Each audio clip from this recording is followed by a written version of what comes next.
یہ غازی یہ تیرے پراسرار بندے، جنہیں تو نے بخشا ہے ذوق خدائی، دو نیم ان کی ٹھوکر سے صحرا و دریا، سمٹ کر پہاڑ ان کی ہیبت سے رائی۔ ایک عالم جس کا گرویدہ تھا کرامتوں کا پہاڑ، قطب زمان، ایک طلسماتی شخصیت جو سنگ فارس کہلایا۔ آج کی ڈاکومنٹری ایک عظیم بزرگ و صوفی حضرت سید شاذلی رحمۃ اللہ علیہ پر دکھائی جانے والی ہے۔ اگر آپ اولیاء اللہ سے محبت کرتے ہیں تو جم کر رہیے اور علامہ رحمۃ اللہ علیہ کی زندگی اور کرامات سے حیرت زدہ ہو جائیے۔ مگر پہلے ہماری التماس قبول کریں، چینل سبسکرائب کریں اور بیل آئیکن پریس کریں۔ آپ سب کا بے حد شکریہ۔ کہتے ہیں کہ علامہ شاذلی رحمۃ اللہ علیہ سے جتنی انوکھی اور عقل کو عاجز کرنے والی کرامات کا ظہور ہوا ہے، اتنا کسی بھی ولی یا عارف کے متعلق منقول نہیں۔ علامہ شاذلی رحمۃ اللہ علیہ کا اسم شریف علی بن عبداللہ بن عبد الجبار تھا۔ آپ حسنی سید تھے اور آپ کا سلسلہ نسب 17ویں واسطے پر امام حسن المجتبی رضی اللہ عنہ تک پہنچتا ہے۔ ابو الحسن کنیت اور امام الاولیاء، قطب زمان، سید المحققین اور امام المتوکلین کے القابات سے ملقب ہوئے۔ مشہور روایت کے مطابق آپ کی ولادت 593 عیسوی کو مراکش کے قصبہ غمارہ میں ہوئی۔ بچپن ہی میں قرآن کریم حفظ کر لیا تھا۔ شیخ نجم الدین اصفہانی رحمۃ اللہ علیہ سے عربی ادب اور عبداللہ بن ابو الحسن رحمۃ اللہ علیہ سے تصوف و تزکیہ کے جوہر سمیٹے۔ پھر علوم کے مرکز عراق گئے اور وہاں علوم و فنون پر ایسی دسترس حاصل کی کہ مناظروں میں بحث و کلام کرنے لگے، یہاں تک کہ آپ کی شہرت ایک مناظر کی حیثیت سے پھیل گئی۔ کہتے ہیں کہ علم الکلام میں کوئی بھی آپ سے مناظرہ نہ جیت سکتا تھا۔ ان دنوں تعقل پسندوں اور معتزلیوں کا بڑا چرچا تھا۔ سینکڑوں لوگوں کو آپ راہ راست پر لے آئے۔ چونکہ آپ روحانیت پسند تھے اور تصوف سے لگاؤ رکھتے تھے، لہٰذا قطب کی تلاش میں نکل پڑے، یہاں تک کہ عبدالسلام بن مشیش رحمۃ اللہ علیہ کے پاس پہنچ گئے۔ آپ نے درویشوں والی لباس زیب تن کر رکھی تھی۔ علامہ شاذلی رحمۃ اللہ علیہ سے روایت ہے کہ میں جیسے ہی شیخ عبدالسلام رحمۃ اللہ علیہ کے پاس پہنچ گیا اور آپ کی خدمت میں حاضر ہوا تو آپ رحمۃ اللہ علیہ نے فرمایا، مرحبا اے ابو الحسن، اور پھر میرا پورا شجرہ بیان کر کے فرمایا کہ اے سید علی، آپ کا فقیرانہ حلیہ ہمیں پسند آ گیا۔ علامہ شاذلی رحمۃ اللہ علیہ فرماتے ہیں کہ یہ سب کچھ دیکھ کر میں مبہوت ہو کر رہ گیا۔ میں شیخ صاحب کے پاس کچھ عرصہ رہا اور آپ کے فیض سے قلب و روح منور کر گیا۔ امام شاذلی رحمۃ اللہ علیہ فرماتے ہیں کہ ایک مرتبہ خواب میں مجھے حضور نبی کریم صلی اللہ علیہ وسلم کی زیارت ہوئی۔ آپ صلی اللہ علیہ وآلہ وسلم نے فرمایا، اے میرے بیٹے، اپنے کپڑے کو میل سے پاک رکھو تاکہ اللہ سبحانہ و تعالیٰ کی مدد سے ہر دم کامیاب رہو۔ میں نے پوچھا، یا رسول اللہ، میں اپنے کپڑے کیسے پاک رکھوں؟ تو آپ صلی اللہ علیہ وسلم نے فرمایا کہ اللہ سبحانہ و تعالیٰ نے آپ کو 5 خلعتیں عطا فرمائی ہیں۔ اول خلعت محبت کی ہے، دوم خلعت معرفت کی ہے، سوم خلعت توحید کی ہے، چہارم خلعت ایمان کی ہے اور پنجم خلعت اسلام کی ہے۔ ان خلعتوں کو کبھی بھی گرد آلود نہ ہونے دینا۔ روایات میں ہے کہ علامہ رحمۃ اللہ علیہ نے ان 5 خلعتوں کو ہمیشہ پاک و صاف رکھنے کی کوشش کی۔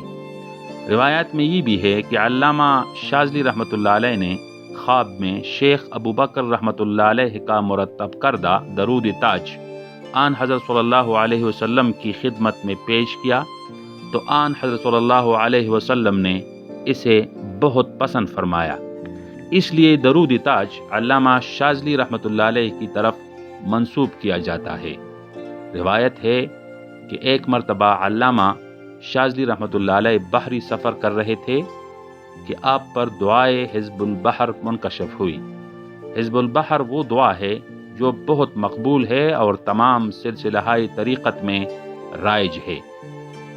امام شاذلی رحمۃ اللہ علیہ سے منسوب سلسلہ شاذلیہ دراصل سلسلہ قادریہ ہی کی ایک شاخ ہے۔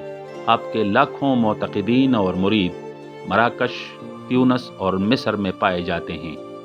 امام شاذلی رحمۃ اللہ علیہ کے متعلق بہت سی کرامات مشہور ہیں۔ ایک دفعہ شہر کے عامل کے ہاں سے چوری ہوئی۔